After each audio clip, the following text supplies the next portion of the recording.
Facebook live में आप लोगों का स्वागत है। आज हम लोगों ने नेहरू रिवाइव में बातचीत का विषय रखा है पंडित जवाहरलाल नेहरू, आधुनिकता, राष्ट्रीयता और आधुनिक भारत।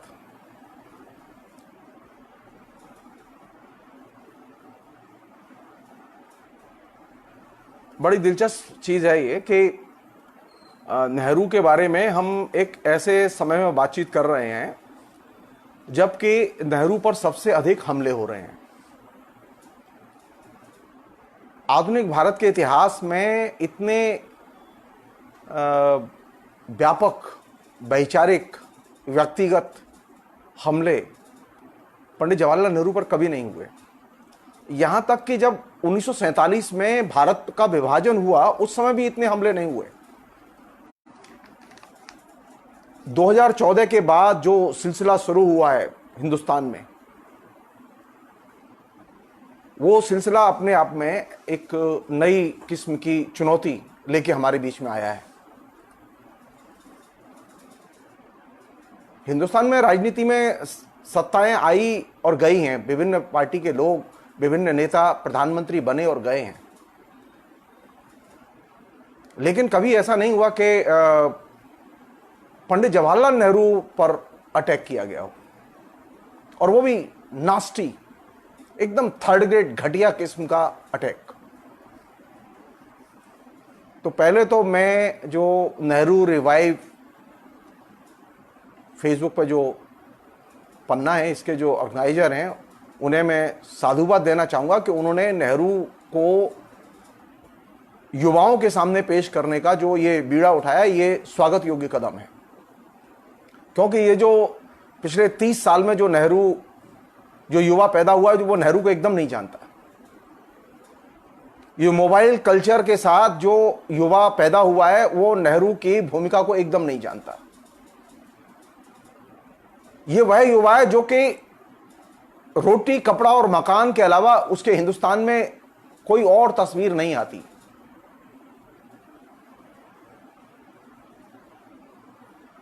समाज परिवर्तन का सपना, हिंदुस्तान का सपना, हिंदुस्तान के गरीब लोगों का सपना, हिंदुस्तान के मजदूरों का सपना, हिंदुस्तान के बेरोजगारों का सपना, ये सपने तो बहुत दूर की चीज हैं।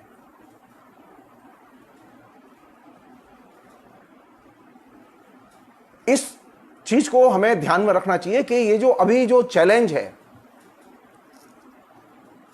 हिंदुस्तान में, वो चैलेंज बहुत गंभीर है। पहले जैसी सशक्त पार्टी के तौर पर कांग्रेस थी, आज वैसी पार्टी भी नहीं है।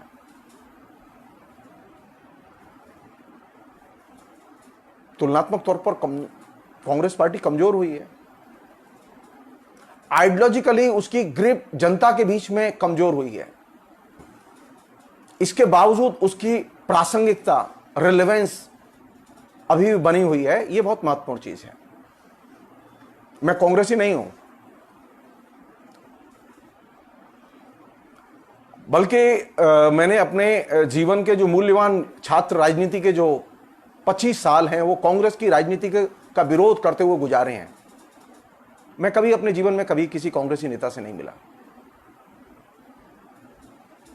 मेरी किसी कांग्रेसी नेता से कोई मित्रता भी नहीं है, कोई परिचय नहीं है। इसके बावजूद मैं नेहरू का फैन हूं। मैं पेशे से प्रोफेसर रहा हूं। कलकत्ता विश्वविद्यालय में मैंने 27 साल तक पढ़ाया है, और बिल्कुल गलियों में, सड़कों पर जवाहरलाल नेहरू विश्वविद्यालय से लेके कलकत्ते तक कांग्रेस के साथ में, कांग्रेस के कार्यकर्ताओं के साथ में, कांग्रेस के नेताओं के खिलाफ में आइडियोलॉजिकल फाइट की है। इसके बावजूद मैं विनम्रतापूर्वक ये कहना चाहता हूं कि पंडित जवाहरलाल नेहरू आज देश के लिए जितने प्रासंगिक हैं उतने प्रासंगिक वे पहले कभी नहीं थे।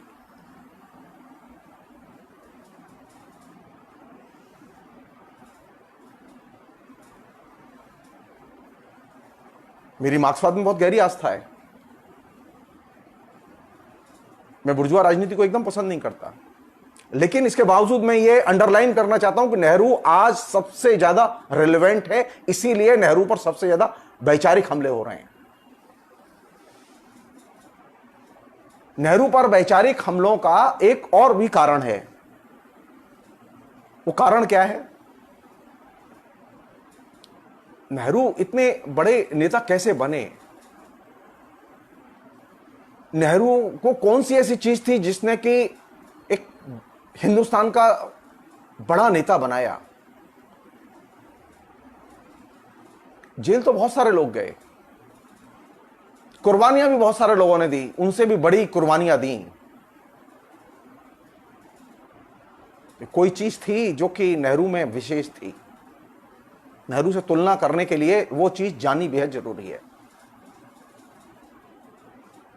नेहरू क्यों बाकी तमाम बहुत सारे नेताओं से और बहुत सारे प्रधानमंत्रियों से जो नेहरू के बाद हुए उनसे गुणात्मक तौर पर अलग हैं, और क्यों रेलेवेंट हैं, ये उत्तर इसी में छिपा हुआ है। नेहरू की खूबी थी कि वो हिंदुस्तान को जमीनी स्तर पर जानते थे।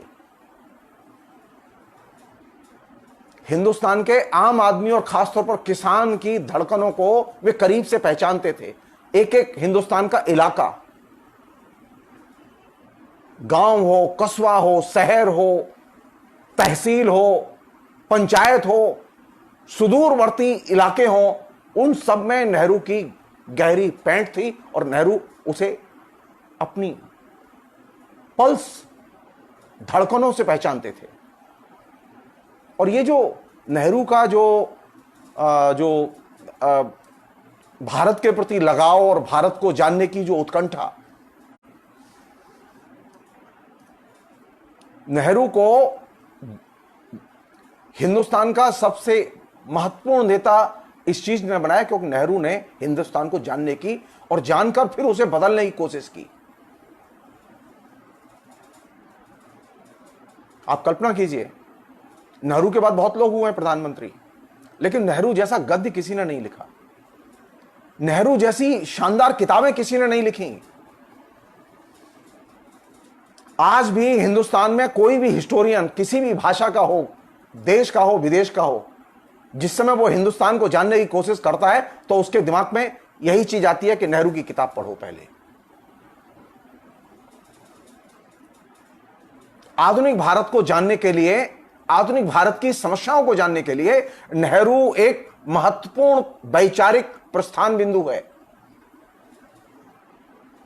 स्वाधीनता आंदोलन की विरासत को नेहरू ने अपने अंदर संजोया और फिर उसे समृद्ध किया और विकसित किया।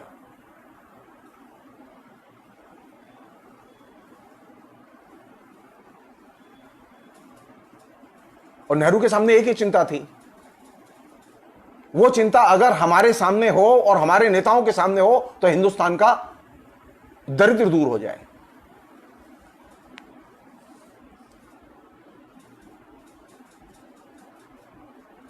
वो चिंता क्या थी? वो चिंता यह थी कि हिंदुस्तान को कैसे देखें और कहां से देखें। हिंदुस्तान को देखने का एक तरीका वह है जिसे कि हमारे आजकल नेताओं ने तरीका निकाला हुआ है कि अगर हिंदुस्तान को देखना है और हिंदुस्तान को पहचानना है तो मीडिया में जो प्रचार है उसके जरिए हिंदुस्तान को देखो। मीडिया में हिंदुस्तान कैसा दिखाई देता है, इससे हिंदुस्तान आपकी पकड़ में और समझ में नहीं आएगा।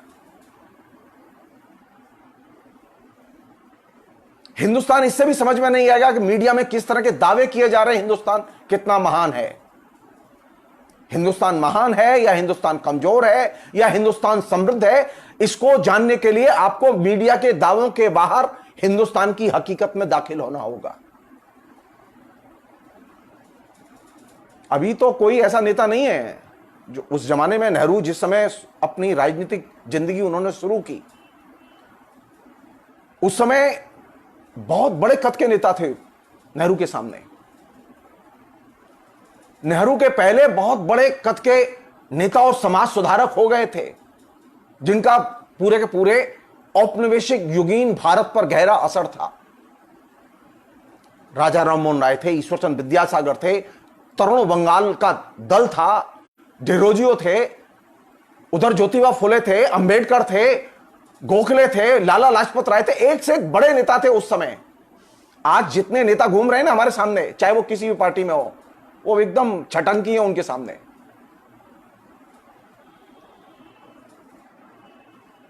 नेहरू ने अपनी प्रतिभा का विकास एक ऐसे दौर में किया जिस समय के चैलेंज के तौर पर हिंदुस्तान में बड़े विचार थे और बड़े नेता थे। मीडिया नहीं था, मीडिया के जरिए प्रायोजित कैंपेन नहीं था किसी भी नेता के विकास के लिए। कौन नेता बड़ा है यह इससे तय होगा कि जनता के बीच में उसकी कितनी गहरी पैंठ है, वो जनता को कितने गहराई में जाके जानता है, और उससे भी बड़ी बात, हिंदुस्तान के बारे में उसके पास कितनी सही समझ है। आप सही समझ के बिना सही हिंदुस्तान देख नहीं सकते, और मीडिया आपको हिंदुस्तान की सही तस्वीर न तो नेहरू के जमाने में दिखाता था और न आज दिखाता है। तो हिंदुस्तान को जानने के लिए, हिंदुस्तान को समझने के लिए हिंदुस्तान के अंदर दाखिल होना होगा, मीडिया के अंदर नहीं। ये जो हम स्विच ऑन स्विच ऑफ करते हैं ना टेलीविजन में और कहते हैं कि वाह क्या बात है, क्या देश है, क्या फायरिंग कर रहा है, क्या मोर्चे फतेह कर रहा है, ये जो हम क्लिक कल्चर में जो आज जी रहे हैं, आज वास्तविकता यह है कि जो सबसे ज्यादा क्लिक में डूबा हुआ है वह हिंदुस्तान में सबसे ज्यादा कटा हुआ है। आज वास्तविकता यह है कि जो हिंदुस्तान के मीडिया में सबसे ज्यादा छाया हुआ है, वो चाहे कोई भी नेता हो, चाहे वो मुख्यमंत्री हो, चाहे वो प्रधानमंत्री हो, चाहे वो राष्ट्रपति हो, चाहे वो गृह मंत्री हो, कोई भी हो, वो किसी भी दल का नेता हो, उसकी स्थिति है कि वह हिंदुस्तान को नहीं जानता। वो सिर्फ अपने व्यक्तिगत इमेज और आवरण के जरिए हिंदुस्तान के यथार्थ को ढक लेना चाहता है। तो हिंदुस्तान को जानने के लिए मीडिया के बाहर क्लिक कल्चर, जो आधुनिक युग की सबसे बड़ी कल्चर है, इंटरनेट के आने के बाद की सबसे बड़ी कल्चर है, इस क्लिक कल्चर के बाहर निकल के हिंदुस्तान को देखना होगा। और हिंदुस्तान को देखे बिना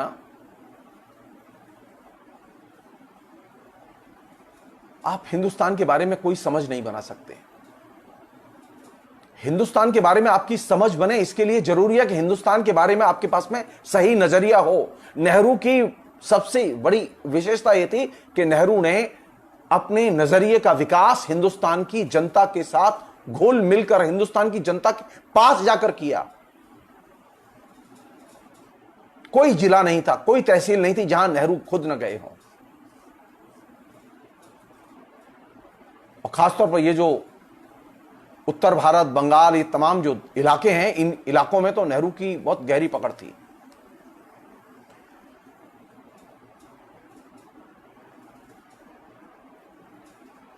नेहरू इस मिथ में या इस मुगालते में नहीं थे कि हिंदुस्तान सोने की चिड़िया था, है ना। हिंदुस्तान में बड़े बड़े विचारक हुए थे तो अब जाने की क्या जरूरत है, उनके विचार के प्रचार से ही काम चल जाएगा। जी नहीं, हिंदुस्तान के भाव को, इसकी भंगिमाओं को, इसकी धड़कनों को, इसकी फीलिंग्स, अनुभूति को अर्जित करने के लिए हिंदुस्तान की बुनावट को जानना बेहद जरूरी है। तो नेहरू ने इस हिंदुस्तान के समाज की बुनावट को करीब से जाके उसमें इन्वॉल्व होके जानने की कोशिश की। यह नियम है, यह देखा भी गया है कि इतिहास को वही लोग बदलते हैं जो इतिहास के निर्माण की प्रक्रिया में शामिल होते हैं। वे लोग इतिहास नहीं बदल सकते जो इतिहास के बाहर खड़े होते हैं। आजकल जितने नेता हैं उनमें से अधिकतर नेता वे हैं जो कि इतिहास के निर्माण की प्रक्रिया के बाहर खड़े हुए हैं। वो टेलीविजन में हैं, वो पोलिंग बूथ पर हैं, वो असेंबली और लोकसभा में बैठे हुए हैं, लेकिन वे इतिहास के निर्माण की प्रक्रिया का अंग नहीं है। इसलिए इतिहास के निर्माण में उनकी कोई भूमिका नहीं है। और ये जो इतिहास के निर्माण में व्यक्ति की या व्यक्तियों की या संगठन की भूमिका तब बनती है जबकि वह जनता से जुड़े, जनता के बीच में जाए, जनता को जाने और जनता को महसूस करे। जनता को महसूस किए बिना आप जनता के दिलों पर राज नहीं कर सकते। आप कल्पना कीजिए, उस समय रेडियो नहीं था, उस समय टेलीविजन नहीं था, हिंदुस्तान की अधिकतर जनता निरक्षर थी। अभी तो टेलीविजन है सब जगह, 40 करोड़ लोगों के हाथ में मोबाइल और इंटरनेट है। आप जरा इंटरनेट को बंद करा दीजिए और टेलीविजन को बंद करा दीजिए, फिर देखिए सारे नेताओं की एकदम हवा निकल जाएगी। वो चाहे प्रधानमंत्री हो, चाहे गृह मंत्री हो, या कोई भी हो, क्योंकि किसी का भी जनता से कोई लगाव नहीं है। लेकिन नेहरू की पकड़ थी सारे देश में। इसलिए यह बहुत जरूरी है कि हिंदुस्तान को जान के, हिंदुस्तान को अर्जित करना, हिंदुस्तान की जनता के जीवन को जान के उसके तमाम किस्म की सामाजिक जटिलताओं को अर्जित करना और फिर उसके हिसाब से सोचना कि ये इस जनता को कैसे बदला जाए, इस समाज को कैसे बदला जाए। हिंदुस्तान का मतलब हिंदुस्तान का नक्शा नहीं होता। हिंदुस्तान का मतलब यह नहीं होता कि आप के पास संगठन है तो आप बस नेता बन जाएंगे। कांग्रेस में पहले कभी कोई नेता नहीं बनता था जब तक वो जमीन से निकल के नहीं आता था। नेहरू ने जो परंपरा विकसित की वो ये थी कि हिंदुस्तान में अगर सरवाइव करना है तो हिंदुस्तान की जनता के पास जाओ। जनता ही सबसे बड़ी शिक्षक है। आपके जो भी विचार हों, तो नेहरू का जो पहला सबक किसी भी नेता के लिए, खासतौर पर कांग्रेस के नेताओं के लिए, वो ये है कि अगर हिंदुस्तान को आगे ले जाना है, हिंदुस्तान को बदलना है, तो हिंदुस्तान की जनता के पास जाओ।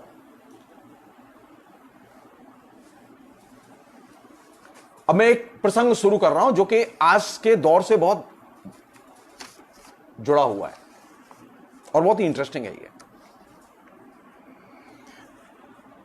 ये जो अभी कोरोना का जो पीरियड चल रहा है, इस कोरोना के पीरियड को समझने के लिए एक बहुत ही अच्छी जमीन मिल सकती है हमें जब हम 1928, 29, 30 के दौर की जो स्थिति है उसके साथ तुलना करें।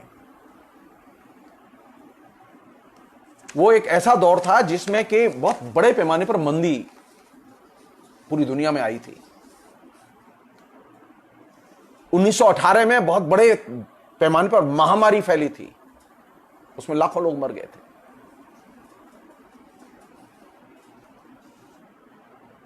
और उस दौर को नेहरू ने एक नाम दिया, बहुत ही सटीक नाम दिया, जो आज की स्थितियों पर बहुत एकदम सटीक घटता है।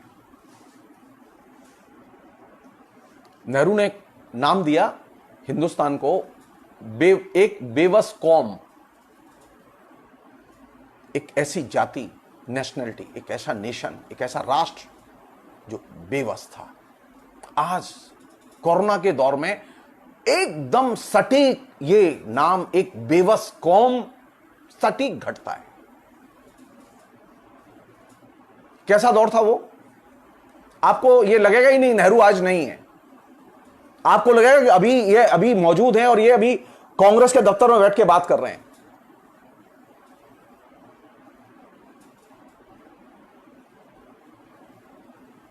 अभी हम लोग चिंतित हैं ना, कहीं कोई प्रतिवाद नहीं, कहीं कोई जुलूस नहीं, कहीं कोई आंदोलन नहीं, सारा देश ठप है, पूरी की पूरी इकोनॉमी एकदम तहस नहस हो चुकी है। आपका जीडीपी जो 7-8% था वो पिछले 6 साल में घट के 2% के नीचे जा चुका है। कोरोना की वजह से पिछले 5-6 महीने में 15 करोड़ से ज्यादा लोगों की नौकरियां जा चुकी हैं।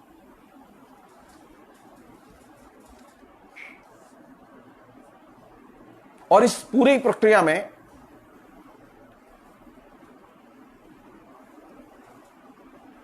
जो चीज घटी है वो क्या है? नेहरू जी किसके बारे में लिख रहे हैं? नेहरू जी अंग्रेजों के बारे में लिख रहे हैं।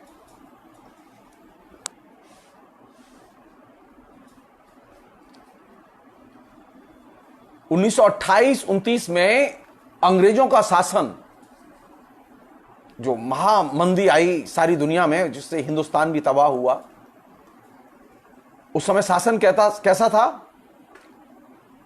और आज का शासन कैसा है? एग्जैक्टली ये नेहरू के शब्द हैं, मेरे नहीं है। वो कहते हैं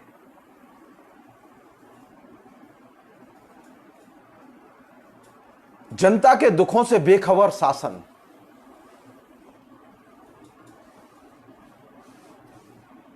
कह रहे हैं अंग्रेजों से, घट रहा है मोदी सरकार पे। ये जो बेबस कौम, और इस बेबस कौम में जो शासन व्यवस्था है वो कैसी है? वो जनता के दुखों से एकदम बेखबर।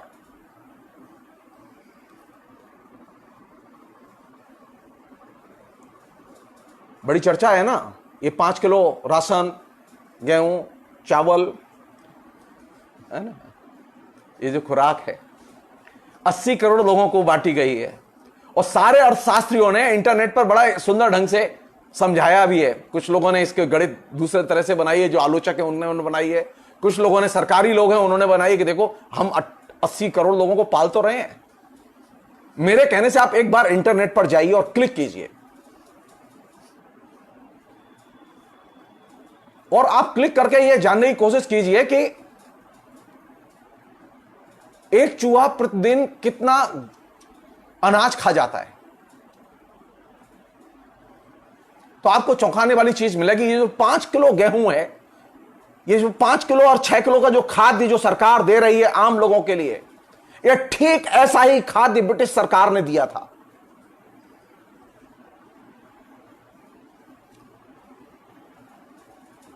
इतने खाने से चूहों का पेट नहीं भरता एक घर में। ये मैं नहीं कह रहा हूं फिर मैं कह रहा हूं इस बात को, ये मैं नहीं कह रहा हूं, नेहरू जी के शब्दों में बता रहा हूं मैं आपको। वो लिख रहे हैं, हवाला दे रहे हैं, वो रेफरेंस दे रहे हैं बंगाल का, किसानों का। सरकार ने जो खुराक दी है, जो अभी बट रहा है ना 80 करोड़ लोगों के लिए खाद्य, 5 किलो प्लस 1, 6 किलो कोट, एक ऐसी खुराक पर देश गुजर या किसान गुजर बसर कर रहा है जिस पर चूहे भी 5 हफ्ते से ज्यादा जिंदा नहीं रह सकते, अनकोट। कोई भी प्रधानमंत्री नरेंद्र मोदी से यह बात पूछे पलट के कि हुजूर चूहे दिन में कितना गेहूं खाते हैं और कितना गेहूं जो गोदामों में है वो चूहे खा के नष्ट कर देते हैं, तो आपके जान के आश्चर्य होगा कि चूहों का भी पेट नहीं भर सकता जो सरकार अभी इस तबाही में राशन दे रही है। एक चूहा एवरेज 50 से लेके 80 ग्राम तक गेहूं खा जाता है, अनाज खा जाता है। आप कल्पना कीजिए, एक घर में अगर 5 चूहे होंगे, जो कि बहुत नेचुरल है, एक चूहा नहीं होगा, तो वो कितना अनाज खाएंगे। 1928-29 में अंग्रेजों की सरकार जितना किसानों के लिए गेहूं दे रही थी, उससे चूहों का पेट नहीं भरता था। और आज भी वही स्थिति है कि 2021-20 में कोरोना की महामारी के दौर में जो सरकार 5 किलो राशन फ्री दे रही है, उससे चूहों का पेट नहीं भरता।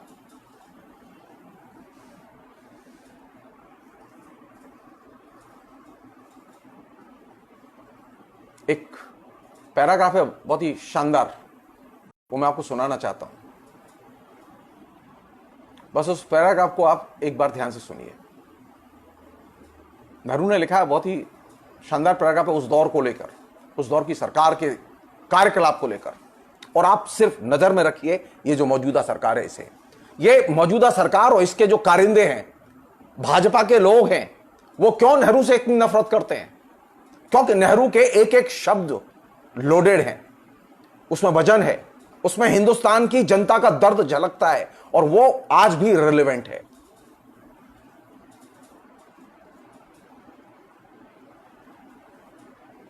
महामारी के बाद जब मंदी आई तो मंदी में जब सारी दुनिया तबाह थी तो भारत भी तबाह था। नेहरू ने लिखा, कोट, ऐसा मालूम पड़ता था कि किसी सर्वशक्तिमान राक्षस के चंगुल में हम बेबस हैं।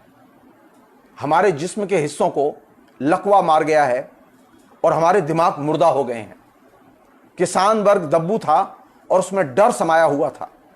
कारखाने के मजदूरों की हालत भी कोई बेहतर न थी। मध्य वर्ग के पढ़े लिखे लोग जो अपने इस अंधेरे वातावरण में रोशनी दिखा सकते थे, खुद ही इस अंधेरे में डूबे हुए थे। कुछ हद तक तो उनकी हालत किसानों से भी ज्यादा दयनीय थी। असंगठित दिमागी लोगों की एक बड़ी तादाद किसी किस्म का हाथ का काम या वैज्ञानिक हुनर नहीं जानती थी और वह खेती से अनभिज्ञ थी। अनकोट।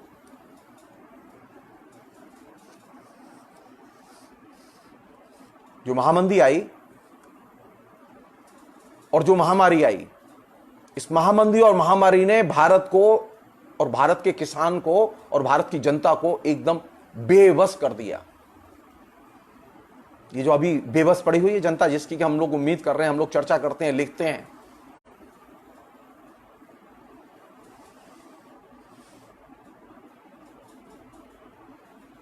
हम लोगों में, अधिकतर लोगों में ये ज्ञान ही नहीं है कि एक तरफ पूरी की पूरी इकोनॉमी तबाह हो चुकी है, इसकी वजह से जनता एकदम बेबस पड़ी हुई है, वहीं दूसरी तरफ एक और चीज पैदा की। ये जो अभी मॉडल चल रहा है ना, ये मॉडल वही है जो 1928-29 में अंग्रेजों ने लागू किया था। वही मॉडल नरेंद्र मोदी की सरकार ने इस कोरोना पीरियड में पूरे देश के ऊपर लागू किया है।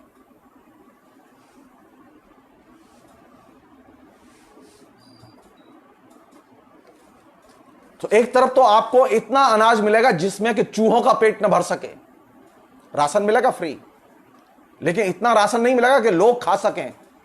चूहों का भी पेट नहीं भरता उस राशन से।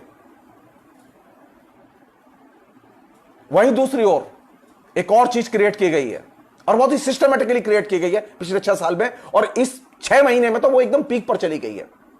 मार्च, अप्रैल, मई, जून और ये जुलाई एकदम पीक पर चली गई है। और वो क्या है? वो ये है कि पूरे देश में एक भय का माहौल बनाया गया है। हर आदमी डरा हुआ है। राजनेता डरे हुए हैं, आईएएस ऑफिसर्स डरे हुए हैं, जज डरे हुए हैं, मिडिल क्लास के लोग डरे हुए हैं, किसान, मजदूर, हर आदमी डरा हुआ है। ठीक यही डर का वातावरण बड़े पैमाने पर अंग्रेजों ने भी पैदा किया था 1928-29 में। तो उस समय क्या चुनौती थी कि कैसे इस डर से निकला जाए। तो राष्ट्र को मुक्त करने के लिए, राष्ट्र को स्वतंत्र करने के लिए कौन सी चीज जरूरी है? गूगल का पूंजी निवेश जरूरी नहीं है। मुकेश अंबानी की कंपनियों का चंगा होना जरूरी नहीं है। ब्रिटेन की कंपनियों से ज्यादा ताकतवर कंपनियां नहीं है हमारे यहां अभी भी।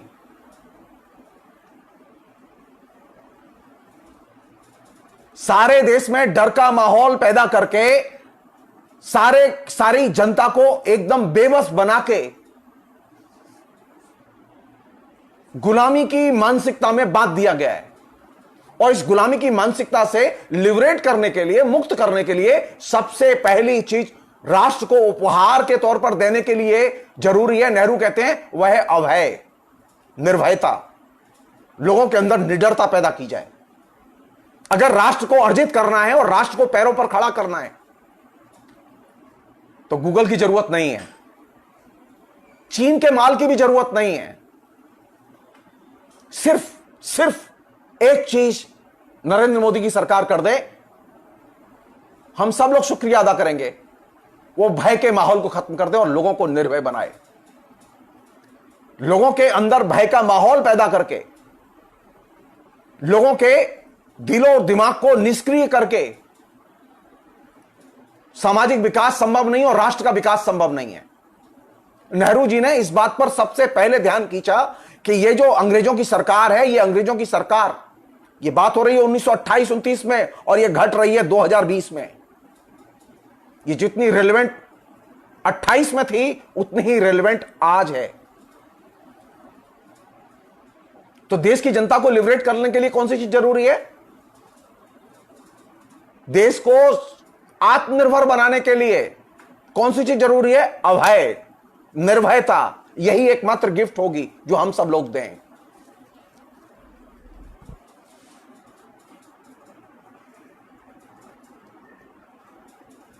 नेहरू जी कहते हैं कि सिर्फ शारीरिक हिम्मत ही नहीं बल्कि दिमाग से डर का हट जाना एक बहुत बड़ी गिफ्ट होगी।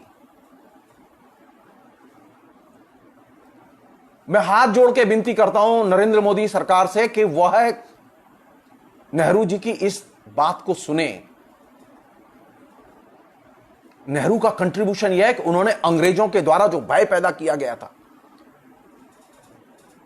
1928 की विश्वव्यापी मंदी के दौरान, जो भय पैदा किया था, उस भय से जनता को लिबरेट करने के लिए, लोगों के दिमाग से डर को निकालने के लिए सबसे बड़ी गिफ्ट दी और सबसे बड़ी चीज हिंदुस्तान की जनता को सिखाई वह यह थी कि देश को अगर बचाना है तो निर्भय रहो और निर्भय रह के सोचो और दिमाग को भय से मुक्त करो।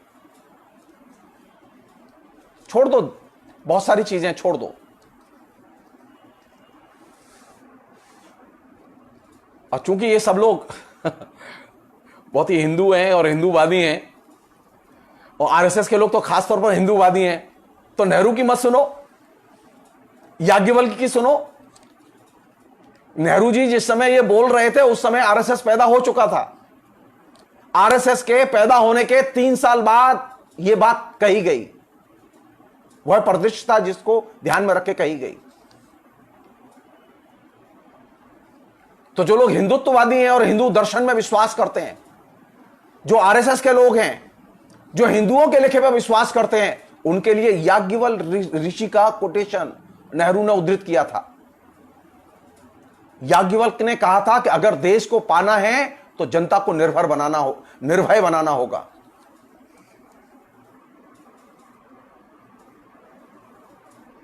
नेताओं का काम क्या है?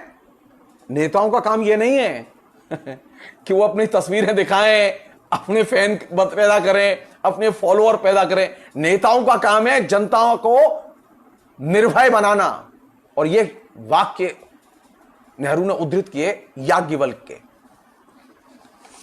तो जो चीज समझने की है वो क्या है कि अगर आपको महामारी से लड़ना है और कोरोना से लड़ना है तो कोरोना से लड़ने के लिए कौन सी चीज जरूरी है?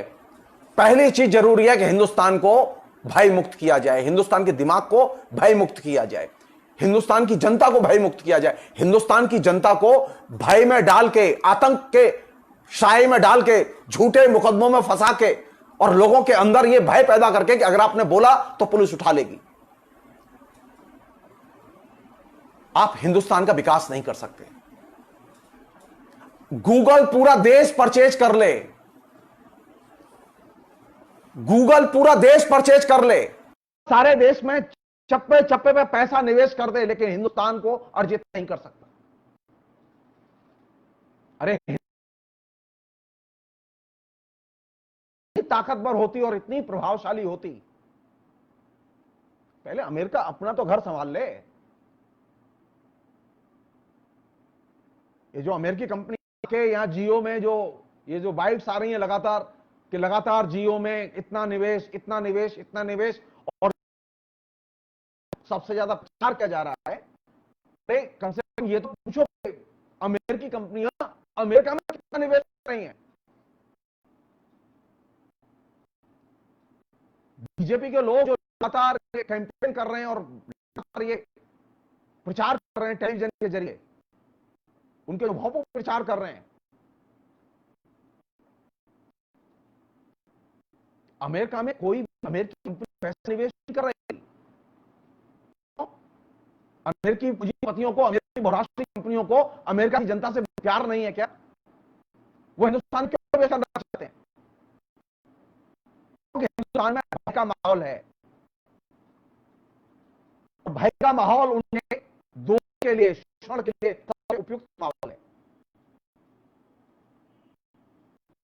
अमेरिका में जनता डरती नहीं है।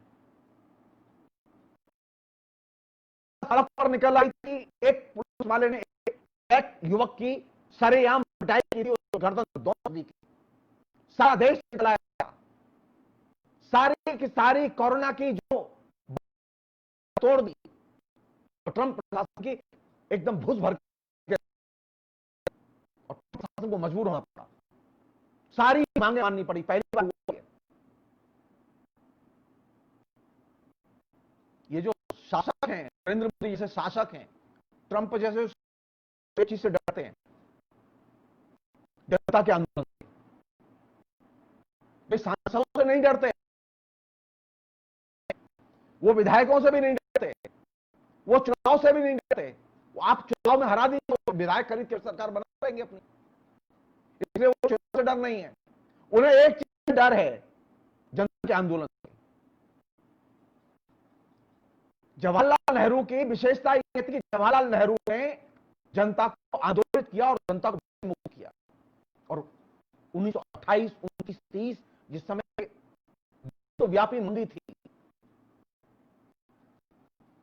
आतंक था उस समय अंग्रेजों का, आज कोई हम ही नहीं है। हमारी जरूरत भय मुक्त लिखें और बोलें, सोचें।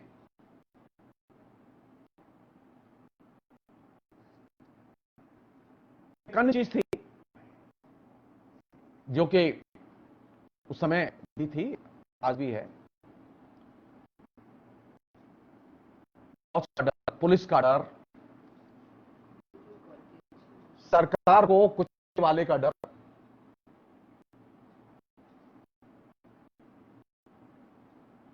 सरकार के दबाव में जनता को कुचलने का डर। उस समय गांधी की भी एक ही आवाज थी, डरो मत। और ये जनता के लिए आह्वान था। आज की डेट में जो सबसे बड़ी चीज जो जरूरी है वो ये कि जनता के अंदर से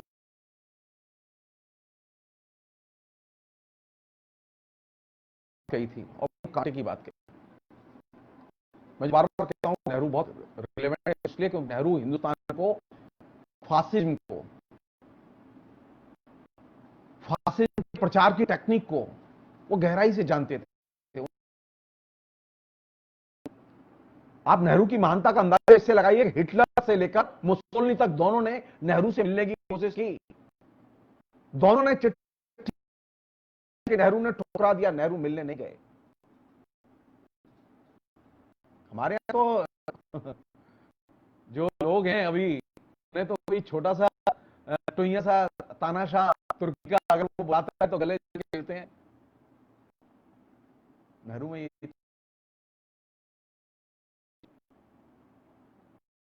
जो बड़ी चीज थी वो ये थी, जितना हिंदुस्तान को जानते थे उतना फासिज्म और उसके प्रोपेगेंडा को भी जानते थे। उन्होंने एक और बात कही थी उस समय, उन्होंने कहा था कि जो डर का जो माहौल है, डर का भाई है झूठ, जो है वो डर का करीबी दोस्त है। इसलिए जब आप डर के खिलाफ लड़ेंगे, निर्भयता से लड़ेंगे, निर्भयता के लिए लड़ेंगे, लोगों को निडर बनाने के लिए लड़ेंगे, तो आप सच के लिए लड़ेंगे।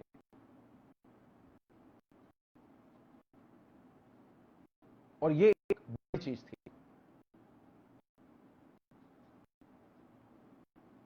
तो नया जो दौर शुरू किया, नए जो उन्होंने लाइन दी वो ये थी कि डर का करीबी दोस्त है झूठ।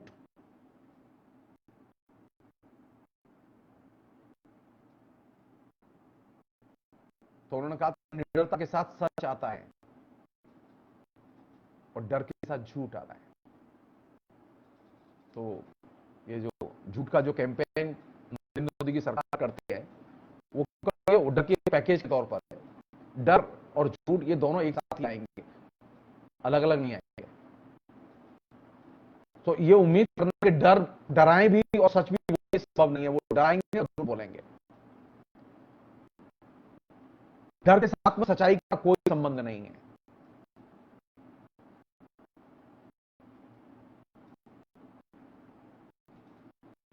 एक अन्य चीज वो ये कि बार बार ये सवाल उठ रहे हैं, अभी भी उठ रहे हैं, पहले भी उठ रहे थे, कांग्रेस पार्टी किसके लिए है, कांग्रेस का मतलब क्या है।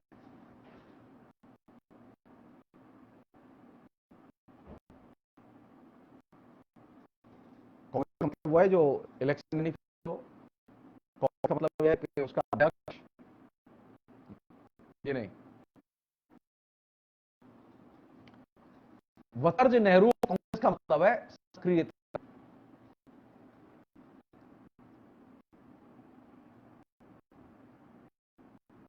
नेहरू जी कहते हैं कांग्रेस ने सक्रियता के जरिए ही ब्रिटिश शासन को चुनौती दी थी और ब्रिटिश शासकों को भागने के लिए मजबूर किया था। तो कांग्रेस को अगर रिवाइव करना है, कांग्रेस को अगर अपना विकास करना है, तो किस चीज के जरिए विकास होगा? वो विधानसभा की सीटों को जीत के और उन्हें बचा के, लोकसभा की सीटों को जीत के उन्हें बचा के कांग्रेस का विकास नहीं होगा। वो छोटी सी चीजें हैं, वो राजनीति का प्रमुख लक्ष्य नहीं हो सकता। प्रमुख लक्ष्य है कांग्रेस की सक्रियता। कांग्रेस जितनी सक्रिय बनेगी, झूठ और डर के ऊपर टिकी हुई सत्ता उतनी ही डरेगी। ब्रिटिश सरकार डरी थी, ये सरकार भी डरेगी।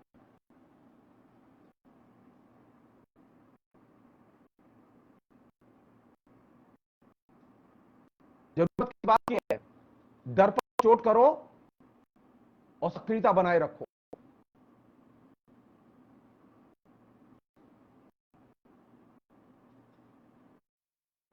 ये एक ऐसी चीज है जो कि हम अपने आचरण में लाएं, अपने व्यवहार में परखें और देखें।